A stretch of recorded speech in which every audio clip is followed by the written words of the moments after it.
बहुत बहुत स्वागत है आप सभी का। आप सभी DTI डिजिटल टेक्निकल इंस्टीट्यूट पर हैं। आज की क्लास स्टार्ट हो रही है सेकेंड पेपर से ओ लेवल के, जिसका नाम होता है M2R5। M2R5 का आज फर्स्ट चैप्टर स्टार्ट होगा और फर्स्ट चैप्टर में हम लोग स्टेप बाय स्टेप पढ़ेंगे। ये जो आपको नोट्स दिखाई जा रही है ये हिंदी और इंग्लिश दोनों में है, ताकि आपको अच्छी तरीके से समझ में आ जाए कि क्या टॉपिक है और इसका मतलब क्या होता है। तो चलिए हम लोग शुरुआत करते हैं। सबसे पहला टॉपिक है WWW। तो WWW को हम क्या बोलते हैं? World wide web. तो देखिए वर्ल्ड वाइड वेब क्या होता है। वर्ल्ड वाइड वेब को हम लोग वेब भी बोल सकते हैं, यानी कि वर्ल्ड वाइड वेब को वेब के नाम से भी जाना जाता है। और ये वेब क्या होता है? जो वेब होता है वो कई सारे कलेक्शन ऑफ वेब पेजों से मिलकर बना होता है। जो WWW होता है वो किससे मिलकर बना होता है? कई सारे वेब पेज से मिलकर बना होता है और इंटरनेट के माध्यम से स्थानीय कंप्यूटर से जुड़ा होता है।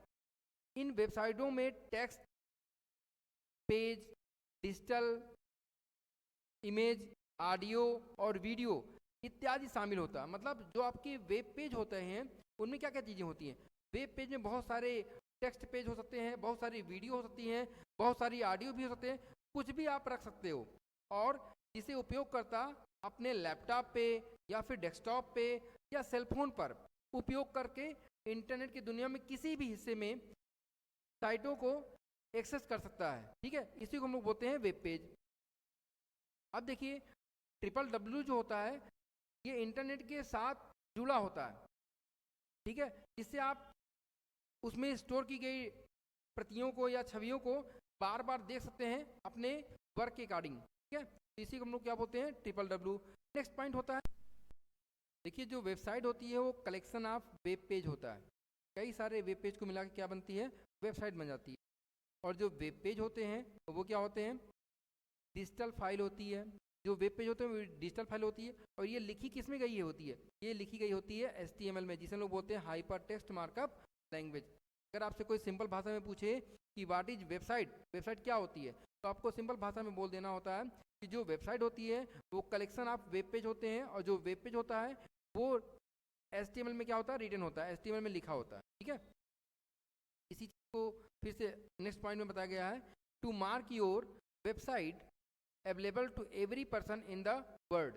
इसका मतलब क्या होता है?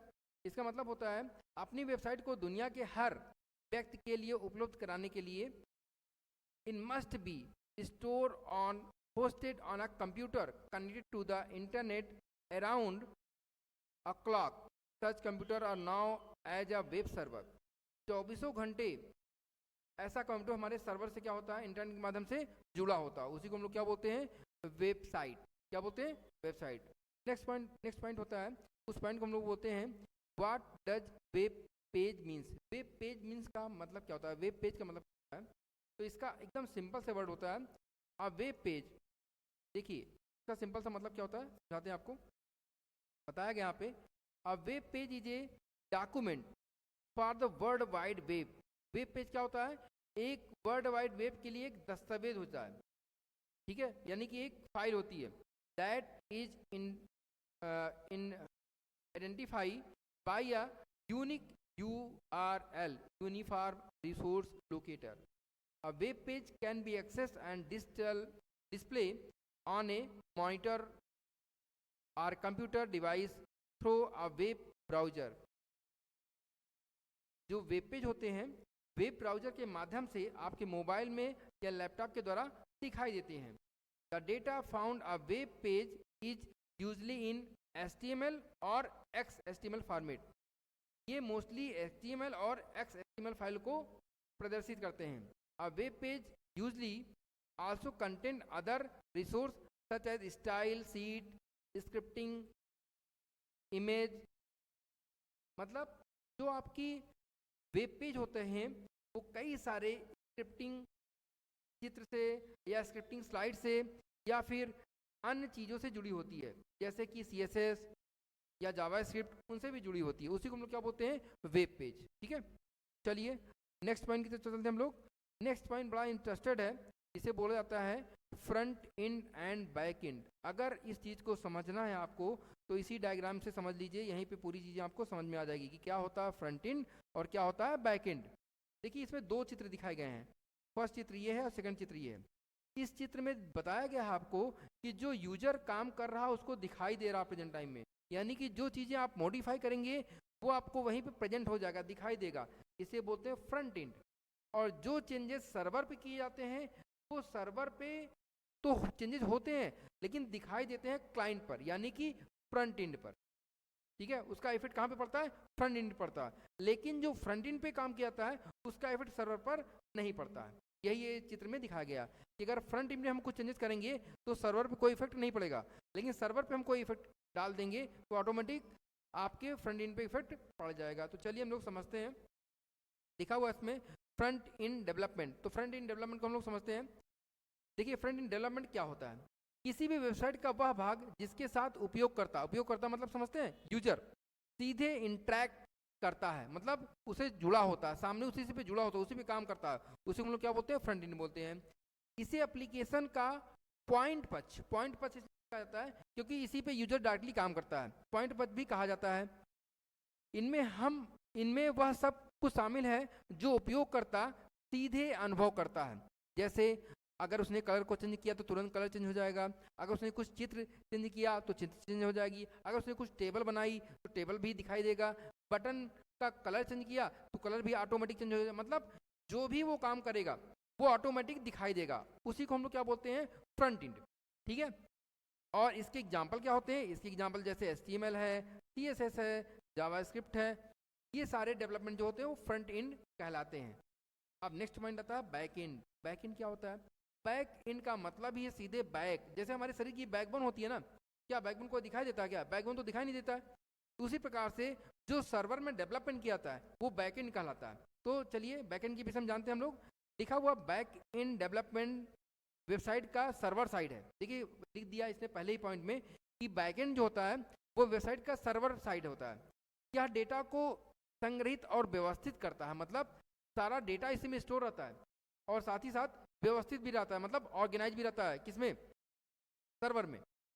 ठीक है, और यह भी सुनिश्चित करता है कि वेबसाइट के क्लाइंट पक्ष पर सब कुछ ठीक से काम करे। मतलब जो कंट्रोलिंग होती है या जो प्लानिंग होती है वो कहाँ से होती है? सर्वर साइड से। दिखाई तो हमको देता है लेकिन जो उसकी कंट्रोलिंग या जो डिस्प्ले का तरीका होगा वो सारी चीज़ें जो फिलअप की जाती है वो किस साइड से की जाती है?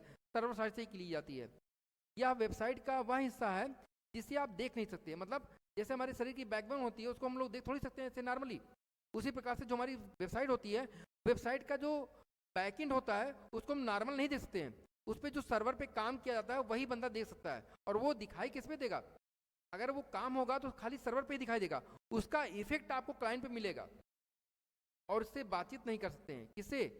सर्वर से।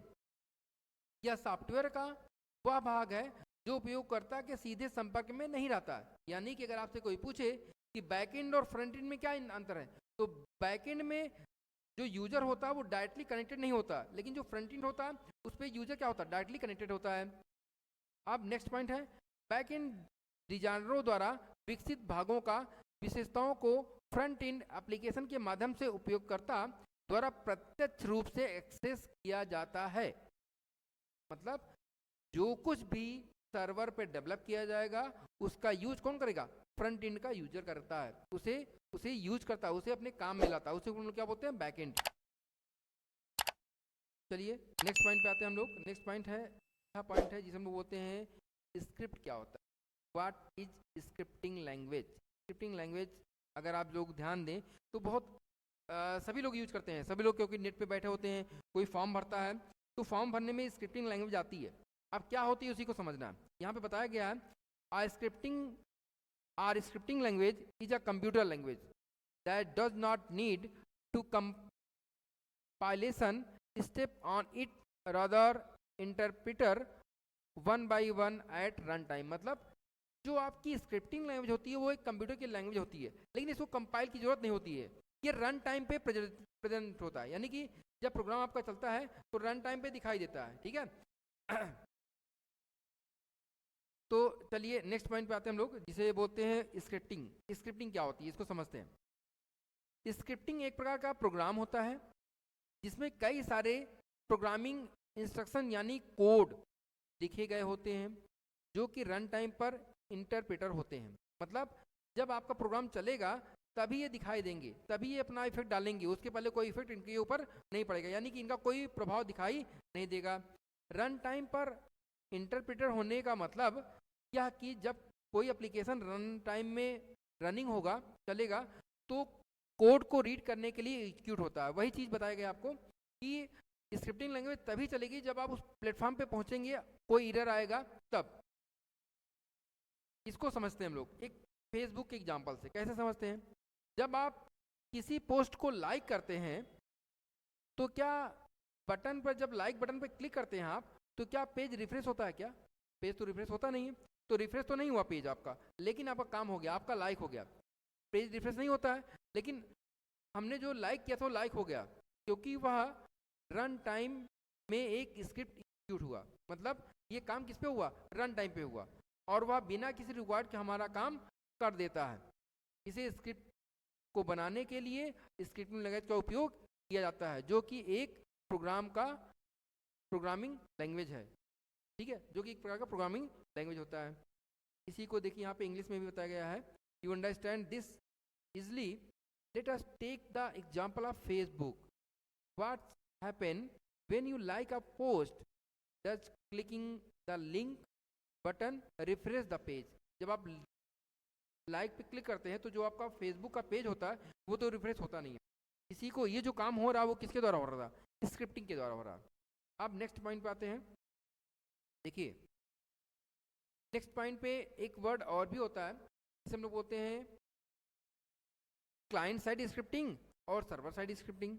अब क्वेश्चन ये होता है कि क्लाइंट साइड स्क्रिप्टिंग और सर्वर साइड स्क्रिप्टिंग क्या होगा?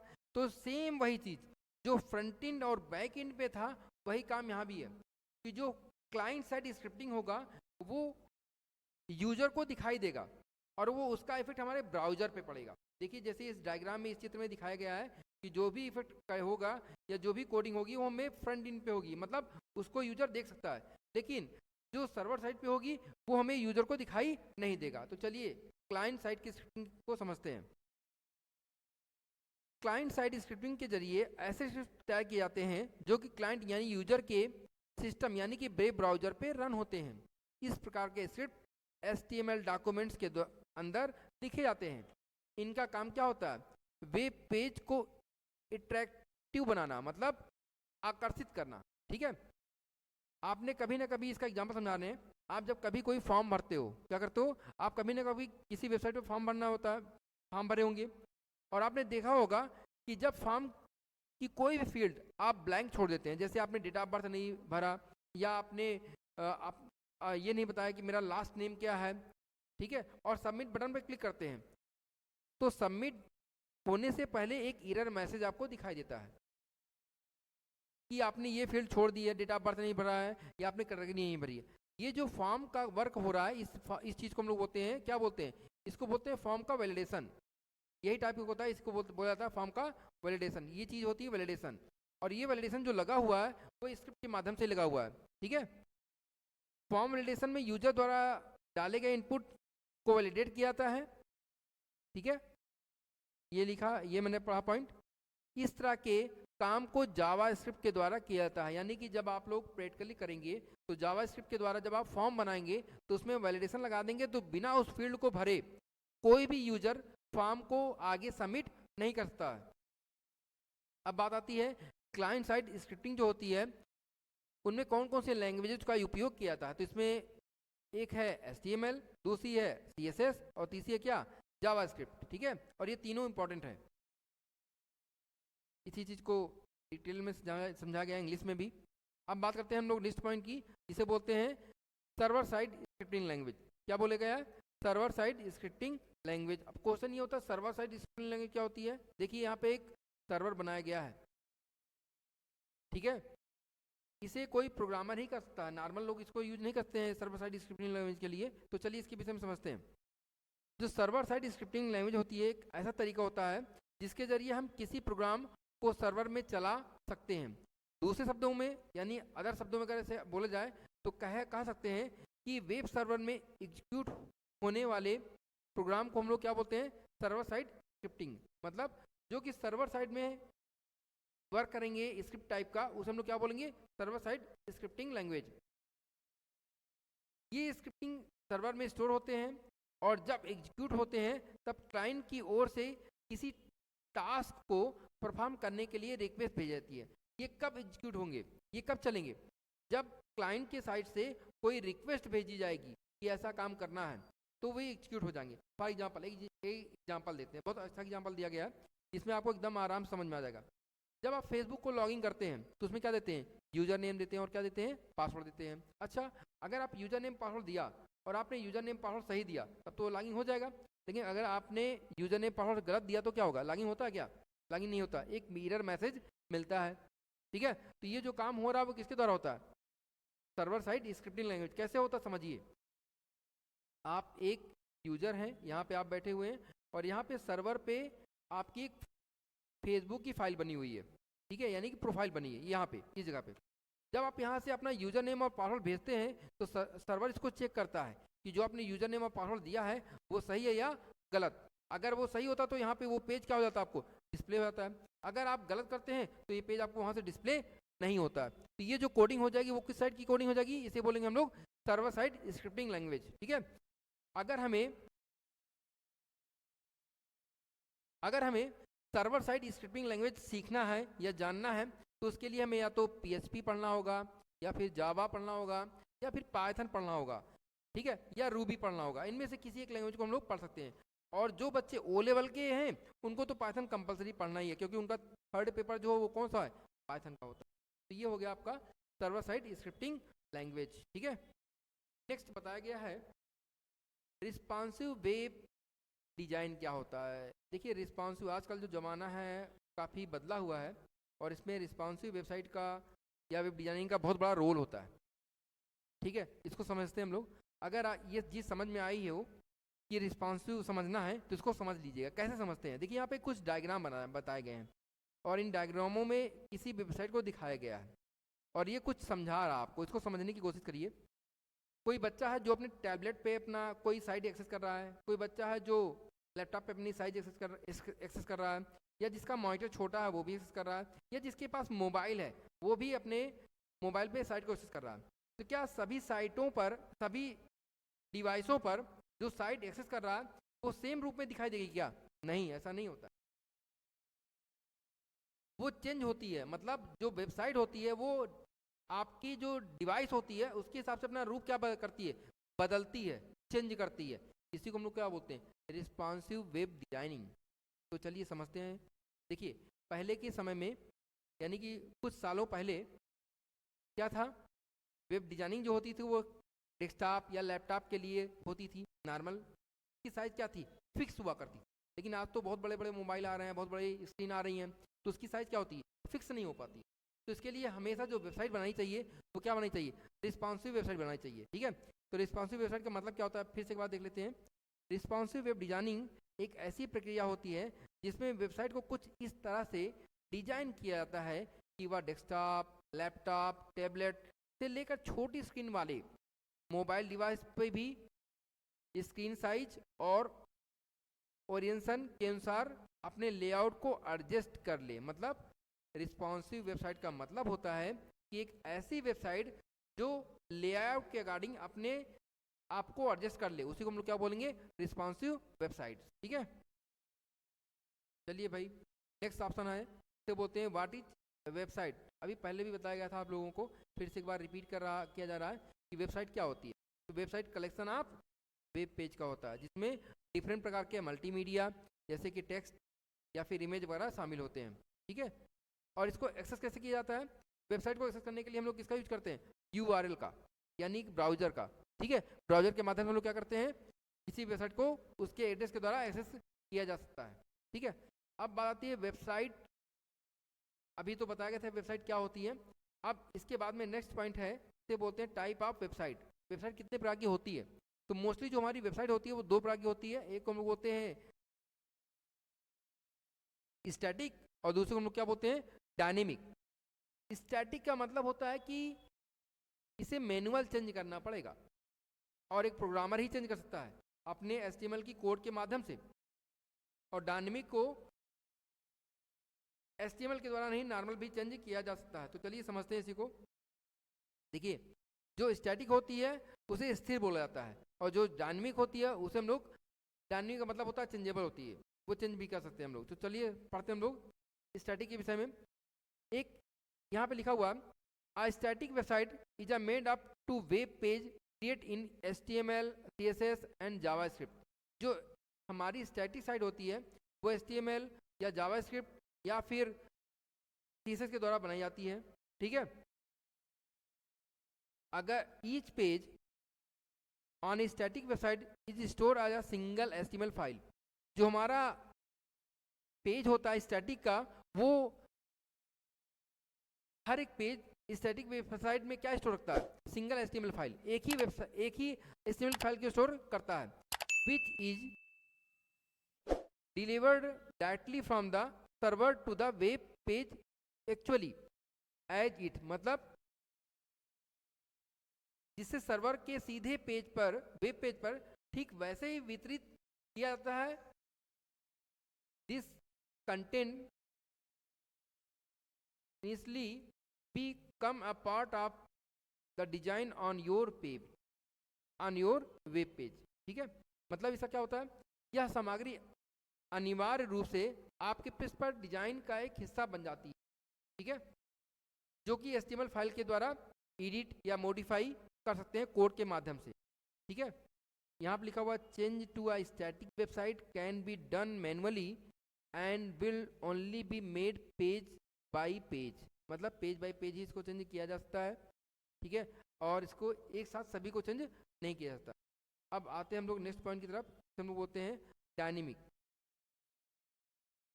डायनेमिक क्या होता है भैया, डायनेमिक के विषय में समझते हैं। डायनेमिक वेब पेज जो होते हैं, in dynamic website web page are written by the server which are processed during run time, means they are not rebuilt web page but they are built during runtime according to the user। इसका मतलब क्या होता है, जो dynamic website होती है, web page server द्वारा लौटाए जाते हैं जिन्हें रन टाइम के दौरान संसाधित किया जाता है। इसका मतलब कि पूर्व निर्मित वेब पेज नहीं है, बल्कि वे PHP जैसे सर्वर साइड स्क्रिप्टिंग भाषाओं की मदद से उपयोगकर्ता की मांग के अनुसार रन टाइम के दौरान बनाए जाते हैं, ठीक है, ये रन टाइम पे बनाए जाते हैं।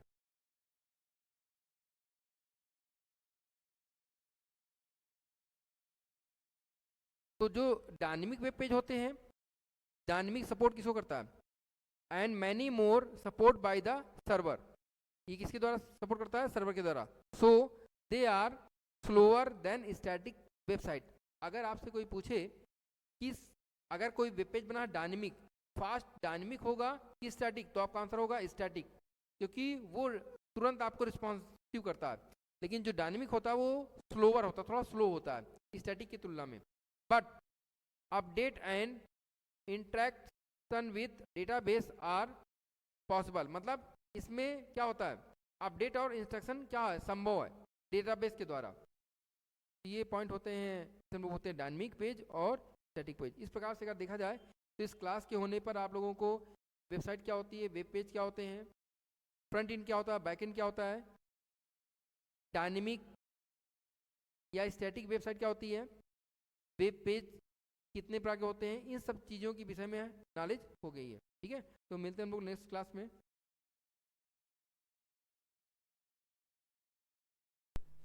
दोस्तों, ये जो टॉपिक अभी स्टार्ट किया गया था, ये फर्स्ट पेपर का है, थोड़ा थ्योरी का पार्ट है, ठीक है। और थ्योरी जब तक प्रैक्टिकल ना हो तो कंप्यूटर में थोड़ा मज़ा कम आता है। तो थ्योरी तो हम लोग पढ़ लेते हैं, फिर बाद में आपको जब प्रैक्टिकली समझा जाएगा कि HTML कैसे बनाया जाता है, CSS कैसे किए जाएंगे, स्क्रिप्टिंग लैंग्वेज कैसे यूज़ करेंगे, तो ज़्यादा क्लियर हो जाएगा एकदम कॉन्सेप्ट। लेकिन थ्योरी को बिना हम लोग इग्नोर तो कर नहीं सकते। आप चाहे O लेवल के बच्चे हो या नॉलेज ले रहे हो, तो बिना थ्योरी के तो काम चल नहीं सकता है, ठीक है। तो थ्योरी भी पढ़ना जरूरी होता है और भी चीज़ें पढ़नी होती। तो साथ साथ आप लोग इस थ्योरी को भी पढ़ते रहिए, और एक चैप्टर के बाद, यानी कि अगला चैप्टर नेक्स्ट सेकंड चैप्टर है, उसके बाद से प्रैक्टिकल आपका स्टार्ट हो जाएगा, ठीक है। तो उसमें आपको और अच्छे से समझ में आएगा। लेकिन O लेवल में क्वेश्चन जो आते हैं प्रैक्टिकल भी आते हैं और थ्योरी भी, प्रैक्टिकल भी आते हैं और थ्योरी भी आते हैं, यानी ऑब्जेक्टिव क्वेश्चन आते हैं। तो ऑब्जेक्टिव की बारीकियाँ समझना होगा। जैसे इस इस चैप्टर में आपको 2-3 बारीकियाँ बहुत ज़्यादा मिली थी, जिनमें से आपको ये बताया गया था कि जो आपकी स्टैटिक और डायनामिक पेज होते हैं, क्या ये किस साइड से चेंज होंगे और इनका इफेक्ट किसके ऊपर पड़ेगा। या फ्रंट एंड और बैक एंड जो बताए गए थे, उसमें बताया गया था कि फ्रंट एंड में जो चेंजेस करेंगे क्या वो सर्वर पे दिखाई देगा, तो इसका आंसर होगा नहीं। लेकिन जो बैक एंड में चेंज होगा उसका इफेक्ट सर्वर पे क्लाइंट पे ऑटोमेटिक पड़ जाएगा। तो इस प्रकार से कई सारे पॉइंट बताए गए थे आपको, और इसको देखिएगा। साथ ही साथ ये भी बताया गया था कि रिस्पॉन्सिव वेबसाइट क्या डिवाइस के अकॉर्डिंग अपना रूप चेंज कर देगी, तो इसका आंसर क्या होगा, हाँ, यस। और इसमें आपको ये भी बताया गया था कि फ्रंट एंड कौन कौन सी लैंग्वेज होती हैं और बैक एंड कौन सी लैंग्वेज होती है। इस प्रकार से आप लोग देख लीजिएगा और लाइक और शेयर करना ना भूलिए।